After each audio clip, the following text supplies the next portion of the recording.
জিলিং সারেং মানে গ্রামটার নাম শুনলেই গায়ে দেখো আমার কাঁটা দিয়ে দিচ্ছে।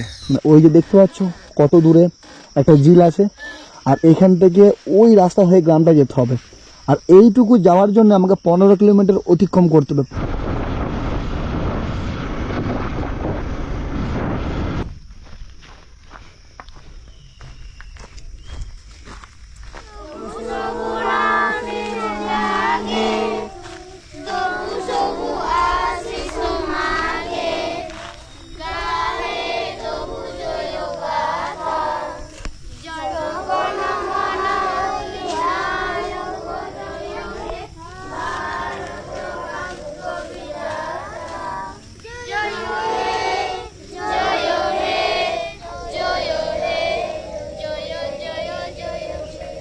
আমরা পড়াশোনা করব, আমরা বড় বড় অফিসার হব, চাকরি করবি, কেউ ইঞ্জিনিয়ার, কেউ ডাক্তার হবি, হবি তো?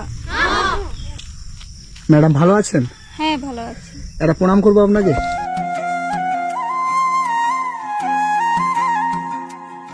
বাচ্চাটি কার? আমার। বাচ্চাটি আপনার? হ্যাঁ। কি নাম? খেরওয়াল মুর্মু। খেরওয়াল? হ্যাঁ, KHWRAL খেরওয়াল মুর্মু। এইগুলি আপনার স্টুডেন্ট? হ্যাঁ। এই জায়গাটার কি নাম? জিলিং সেরেং। জিলিং সেরেং? হ্যাঁ। এটা স্কুল? হ্যাঁ। কে বানিয়েছে? আমরা। আপনারা? হ্যাঁ। এই গ্রামেতে কতগুলো বাড়ি আছে? মোটামুটি 95টি। 95টা? হ্যাঁ। আর 95টা বাড়ির বাচ্চা এইগুলো? হ্যাঁ। এই সব বাচ্চাদেরকে আপনি এখানে পড়ান? হ্যাঁ। কত করে টাকা দেয়? বেতন পান আপনি? না। বেতন পান না? না। এই বাচ্চাটার কত মাস বয়স? 2 মাস। 2 মাস বয়স? হ্যাঁ।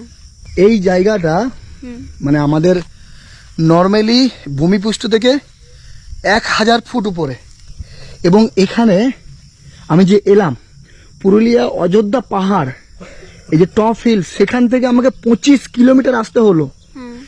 ওই 25 কিলোমিটারের মধ্যে না একটা দোকান পেয়েছি, না একটা বাজার পেয়েছি।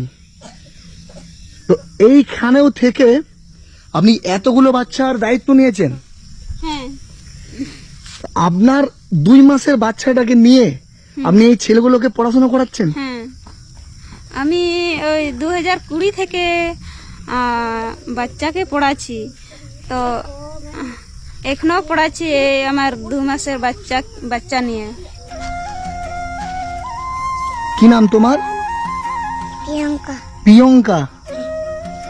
তোমার কি নাম? কি নাম তোমার? কি নাম তোমার?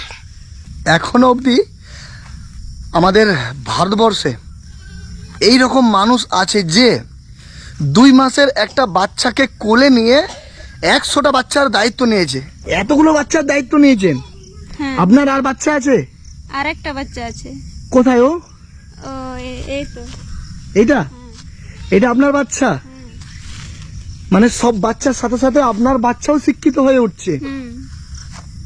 তো এই যে এতগুলো বাচ্চার দায়িত্ব নিয়েছেন, কেন, কি দরকার ছিল ছোট্ট একটা বাচ্চাকে কোলে নিয়ে এই যে সকালবেলা ভোরবেলা উঠে আপনি এতগুলো বাচ্চাকে এই পড়াশোনার দায়িত্ব নিয়েছেন? সেটা কেন, কি দরকার ছিল সমাজে এত কিছু করার? এখানে মানে পড়াশোনা বলতে কিছুই জানতো না বাচ্চারা বা মা বাবারাও, তার জন্যে আমি ভেবে চিন্তে আমি বাচ্চাকে পড়াচ্ছি। তোমরা ভালো আছো? বাংলা বুঝতে পারছো? তোমাদের কি ভাষা ভালো লাগে, আদিবাসী ভাষা না বাংলা ভাষা? আসলে ইনারা আদিবাসী, এবং যে যে জাতের যে ভাষায় যারা বড় হয়েছে তাদের কাছে সেই ভাষাটাই বড়।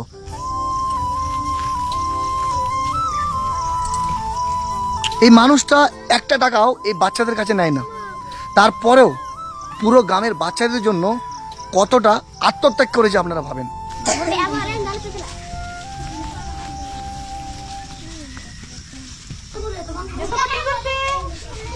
Good morning, sir. Good morning. আচ্ছা বসো, তোমরা সবাই বসো। ম্যাডাম, এই সময় এসে আপনাকে আমি বিরক্ত করছি না তো? না, বিরক্ত না। এ ও বি সি এস ওয়াই। আপনারা ভাবেন যে আজকে প্রকৃত শিক্ষকের দর্শন পেয়ে গেলাম। এটাতে সামান্য কিছু আছে আমার তরফ থেকে, ওটা রাখবেন। আমাদের ভারতবর্ষের প্রত্যেকটা মহিলাকে আপনি দেখিয়ে দিলেন যে সকালবেলা উঠে শুধু রিল বানানো আমাদের কাজ নয়, সকালবেলা উঠে রাস্তায় নাচা আমাদের কাজ নয়। একটা মানুষ চাইলে অনেক কিছু পারে, একটা মহিলা চাইলে অনেক কিছু পারে।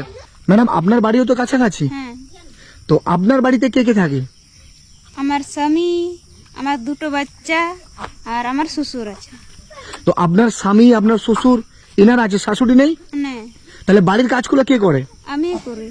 আপনি করেন? হ্যাঁ, আপনার হাজবেন্ড কি করে? আপনার বর? উনি চাষবাস করে। একটু আপনার হাজবেন্ডের কাছে আমরা যাবো, দিয়ে আবার এখানে আপনার কাছে আসবো। কেউ নিয়ে যেতে পারবে?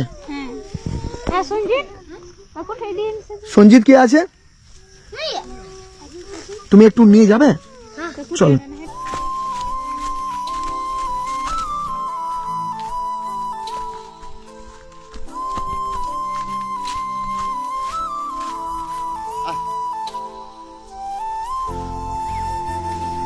ওই যে ম্যাডাম ওখানে পড়াচ্ছে, হ্যাঁ আপনি কি আপনার ওয়াইফ? হ্যাঁ হ্যাঁ আমার ভাই। আর এটা কাদের জমিতে হাল দিচ্ছ? এটা আমাদের এই জমিতে। আমাদের তো চাষবাস না করলে নির্ভর করা যায় না। হ্যাঁ, মানে এই মানুষটার জন্যেই হয়তো ও এত বড় কাজটা করতে পারছে। আর এই যে গরু দিয়ে নাঙল দিয়া, তো এখানে ট্রাক্টর নেই, মানে মেশিন দিয়ে নাঙল দেওয়া হয় না? আর কোথায় পাবেন এই ব্যবহার জায়গায়? এখানে না সুযোগ সুবিধা আছে না কি আছে? এখানে ট্রাক্টর কোথায় পাবেন? এই লাঙ্গল দিয়েই আমরা চাষবাস করি। ওয়াইফ এখন কোথায় আছে? বউ? ও স্কুলে আছে এখন, আর আমি এই বাড়িতে কাজ সেরে এই লাঙ্গল চালাচ্ছি। তো ওইখান থেকে ক টাকা পাই? বেতন পাই তো? ওইখান থেকে বেতন পায় না, বিনা পয়সাতে? বিনা পয়সাতেই করে। কিছু বলেননি আপনি? আমি বলেছিলাম ওই 2020-তে যখন স্টার্ট করলো, তো সে সময় আমি বলেছিলাম পড়াশোনা ছেলেদেরকে পড়াশোনা করে লাভ কী হবে। তখন উনি আর মানলো না। আর আমিও কলেজ পর্যন্ত পড়েছি, তার জন্য পড়াশোনার দিক কিছু বুঝি। আরেকবার জড়িয়ে ধরবো। মানে আমরা ঈশ্বরের দর্শন করার জন্য আমরা বিভিন্ন জায়গায় যাই, কিন্তু আমাদের বাড়ির পাশেই, আমাদের কাছাকাছি দিয়ে অনেক ঈশ্বর লুকিয়ে আছে। ম্যাডাম, ওই যে ড্রেসগুলো, একই কালারের যে ড্রেসগুলো পরে আছে, দেখি বাবা একটু।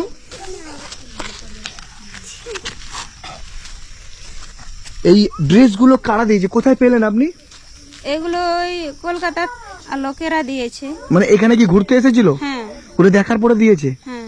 আপনারাও যদি এই দিদিমণির পাশে আপনারা একটু দাঁড়ান, তাহলে ইনার সাথে সরাসরি আপনারা যোগাযোগ করতে পারেন। আপনার সাথে সরাসরি যোগাযোগ করতে পারলে ফোন নাম্বার আছে? হ্যাঁ, বলতে পারবেন? হ্যাঁ। বলেন। 93 82 93 82 39 39 67 67 হ্যাঁ 22। 22। আমরা বেশিরভাগ সময় কি দেখি, যে কোনো একটা মহিলা রাস্তায় যে ডান্স করছে, তার দেখবেন লক্ষ লক্ষ ফলোয়ার্স। কেউ হয়তো দেখবেন শরীর দেখাচ্ছে, তার দেখবেন লক্ষ লক্ষ মিলিয়ন ফলোয়ার্স। কিন্তু ইনার ফেসবুক নেই, ইনি সোশ্যাল মিডিয়ায় থাকে না। ইনি সমাজের জন্য কিছু করতে চায়, গ্রামের মানুষের জন্য কিছু করতে চায়, এবং সেটা কি শিক্ষার মাধ্যমে। উনি জানে যে শিক্ষা ছাড়া আমাদের দেশকে কখনো এগোনো যাবে না। তো আমরা সবাই চাই যে এই ম্যাডামকে যেন ভারতবর্ষের প্রত্যেকটা মানুষ চিনে। আমরা এনার জন্য কিছু করতে পারবো না, কিন্তু এই ভিডিওটা শেয়ারের মাধ্যমে আমরা ভারতবর্ষের প্রত্যেকটা মানুষের কাছে এনার বার্তাটা পৌঁছে দেবো।